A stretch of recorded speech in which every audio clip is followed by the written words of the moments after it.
share ko na lang sa inyo yung mga motor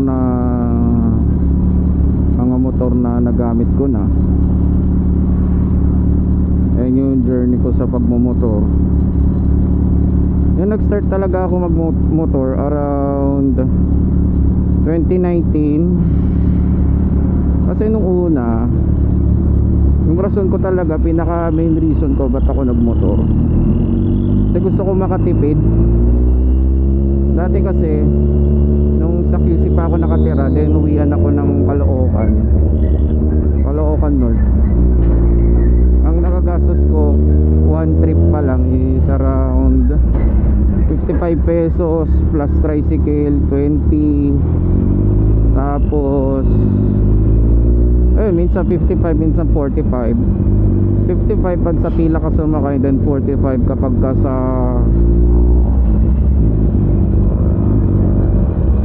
ongoing, o yung nagsasakay lang kung saan saan. So yun yung araw-araw, papunta pa lang, wala pa yung pabalik. So times 2 mo yun, yung pabalik, yun yung everyday na expenses ko sa pagko-commute papuntang Centris. Natuklasan ko kasi siya sa tropa ko. Nung una rin kasi talaga, hindi ako mahilig magmotor talaga. Saka kasi na-disgrasya na rin ako sa motor. Yung sa pinakauna kong motor, which is yung Mio Soul i25. Disgrasya ako ng malala doon.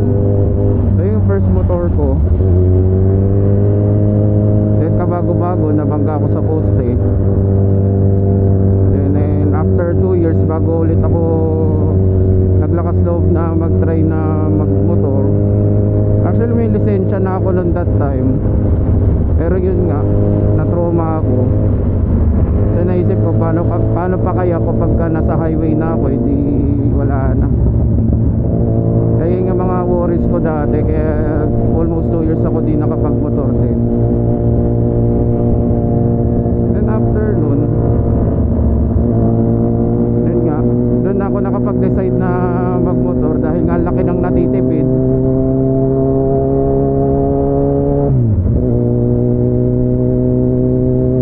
Kasawa ko pa oras ko.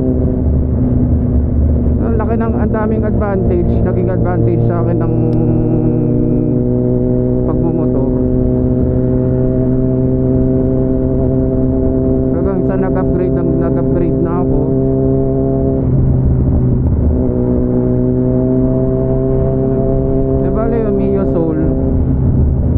Kasi ang arrangement ko sa office, nun pasok ako, then uuwi ako sa Caloocan, then every weekend sumuwi ako ng Pampanga. Malaki talaga natitipid ko sa gas. Siguro sa isang linggo, nung bago pa mag-pandemic, isang linggo abot ako ng around 200 lang, minsan nga 150 pa. Yun lang yung gas na nagagastos ko every week. Ang ganda na ito. Pero yun nga, dahil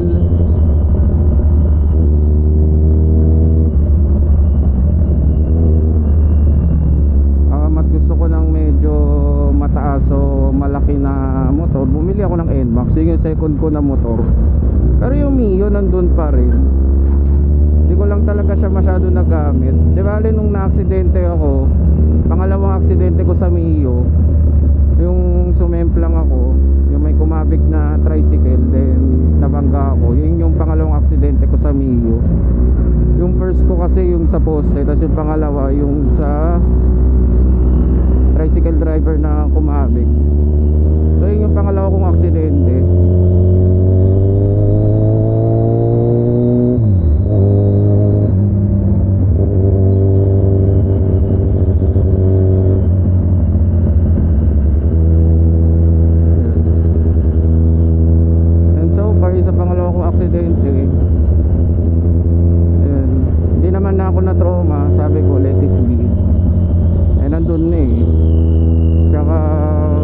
talaga di ko naman na fault yun. May talagang nakabangga na sa akin. Dati kasi ang wino-worry ko, ang simpleng bagay lang, nabangga pa ako. Kaya what for pa kung nasa highway na ako, yung iniisip ko dati. Kaya na-trauma ako ng almost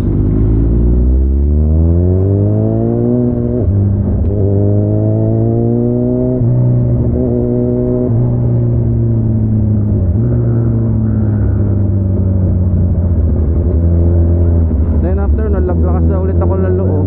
Nag-upgrade ako ng NMAX.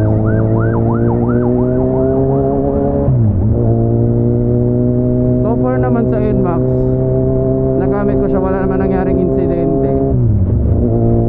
Siguro pinaka-major ko lang doon is nabaha ako. Pero pinakamaganda naman doon, hindi naman naapektuhan yung parts sa loob. Kaya natakot ako eh. Kasi sabi ko nung nasulong ko siya sa baha sa Bulacan dati, sabi ko, tayo na, baka nasira ko ata yung NMAX ko. Para almost 2 years ko pa lang siya, almost 1 year ko pa lang siya nagagamit. Sabi ko masisira na agad. Kaya after no, nag-decide talaga ako na gamitin muna yung Mio. Bira ko lang gamitin si NMAX. Pero yun, no, nagkaroon na rin yung medyo na hindi nagbabaha. Dati kasi kapag umulan sa Bulacan, grabe yung baha eh. Kaya pag grabe yung baha, hindi na ako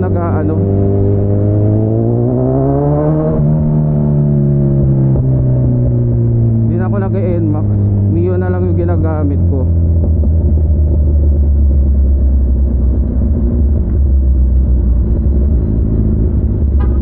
Komportable ako gumamit ng Mio kapag hindi umuulan. Yun.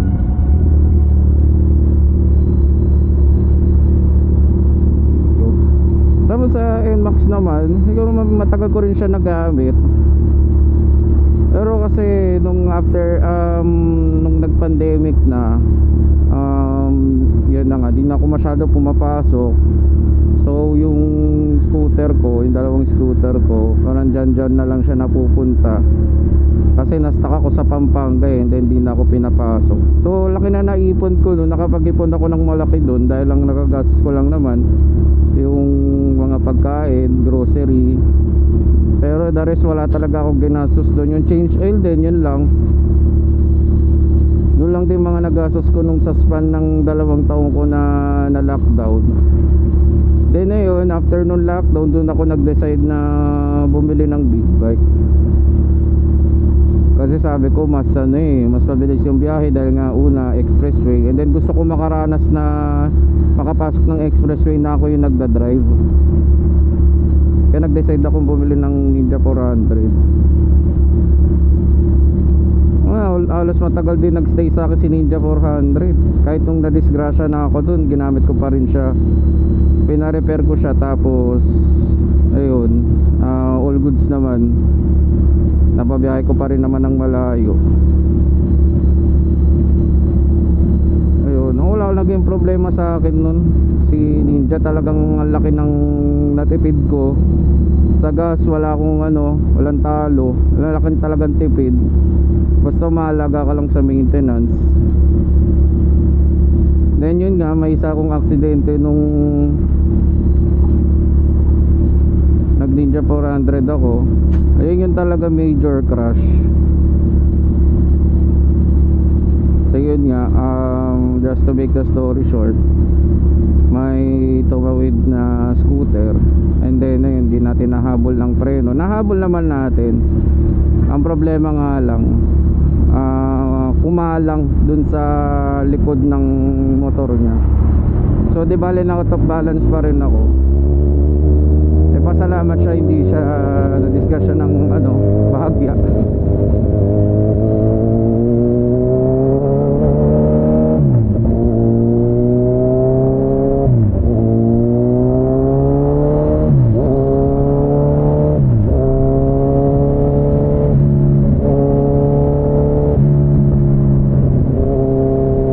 Kaya nga nung panahon na nagpapagaling ako, gusto pa pagbaya ako, gusto pa niya magpabayad. Sabi ko, sige, magkasuhan na lang kami. Pero ang problema, kasi sabi ko, ang laki ng mali na ginawa niya eh. Kaya di ko rin talaga matanggap.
Sabi ko, quits na tayo. Hindi naman din ako papayag na magbabayad ako kasi gusto ko matuto ka din. Kasi masaklap pa doon. Ito pa pinakamasaklap. Ako na napost na nga ako sa Visor.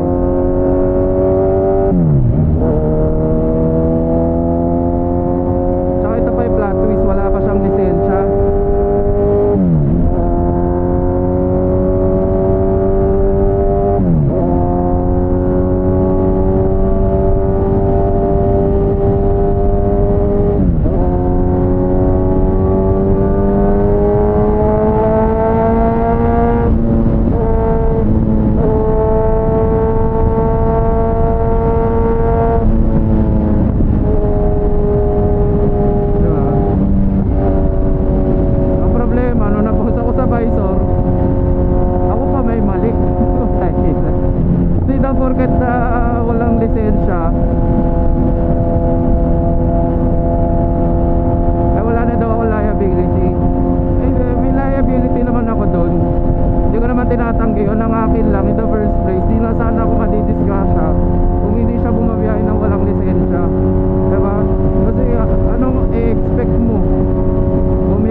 Tamang signs na pagtawid, kung ano yung ibig sabihin ng broken lines.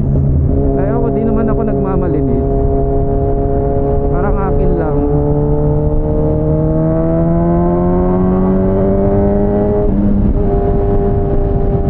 Para sa akin lang, mape-prevent sana naman yung disgrasya kung medyo konting may pag-iingat lang.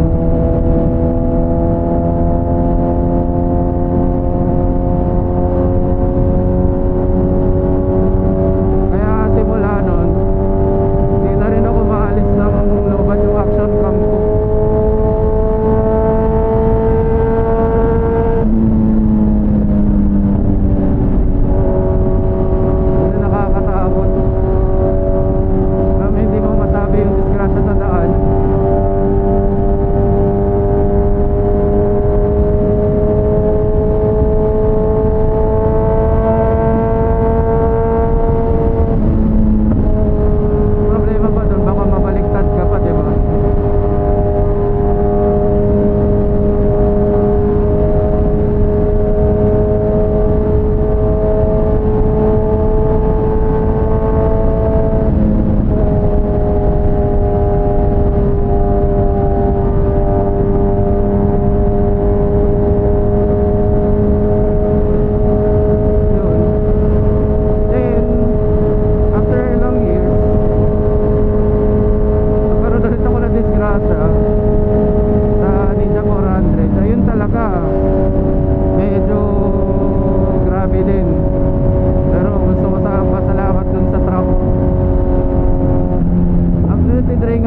na babae. Natatakot daw siya banggain. Inisip ko naman, paano kung lalaki? Kung ako lang siguro mag-isa yung pinanggahan ako na kuya. Ayun na nga. So thankful pa rin ako.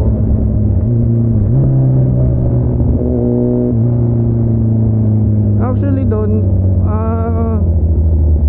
share ko lang yung naging aksidente doon. Di ko ano yung ang bilis ng pangyayari. Siguro so ano lang, split seconds lang lahat nangyari.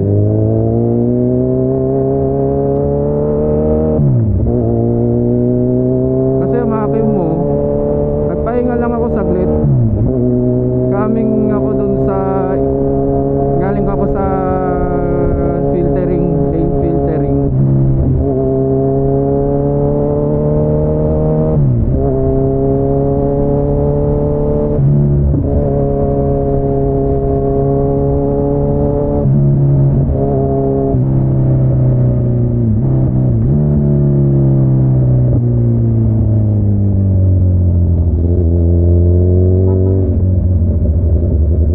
Galing din ako sa lane filtering. Kaya nung pagkabalik ko, yung hindi ko ano, parang expected na mangyari. Na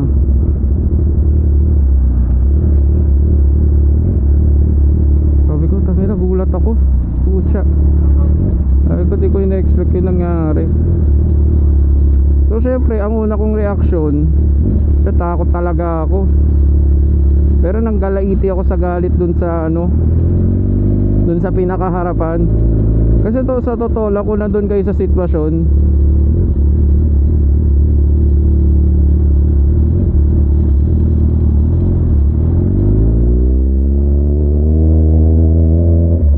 kung nandun kayo sa sitwasyon, ang rason niya is may truck daw na kumabig. Pagulong truck. Eh nung pagtingin ko sa pinakaharap, wala namang truck. So naisip ko nung una, tingin ko, nakatulog ka no? Sabi ko, nakatulog ka? Sabi, hindi sir, may truck talagang ano.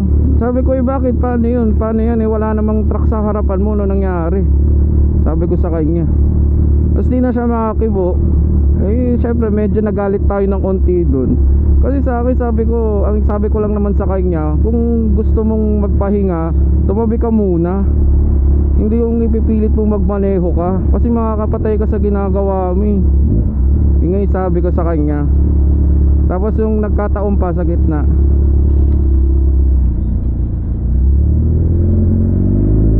kala ko uy puta, kakago talaga. Puro lubak. Kasya pala. Galing kuya. Kala ko, tingin ko iba yung kinakausap niya, ako lang yung nag-respond.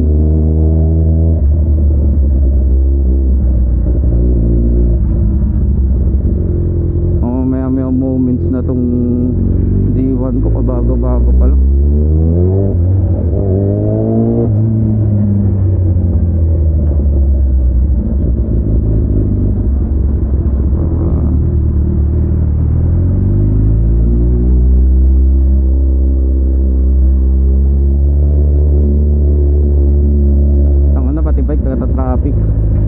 Ganito kami sa Cavite, pati bike nata-traffic.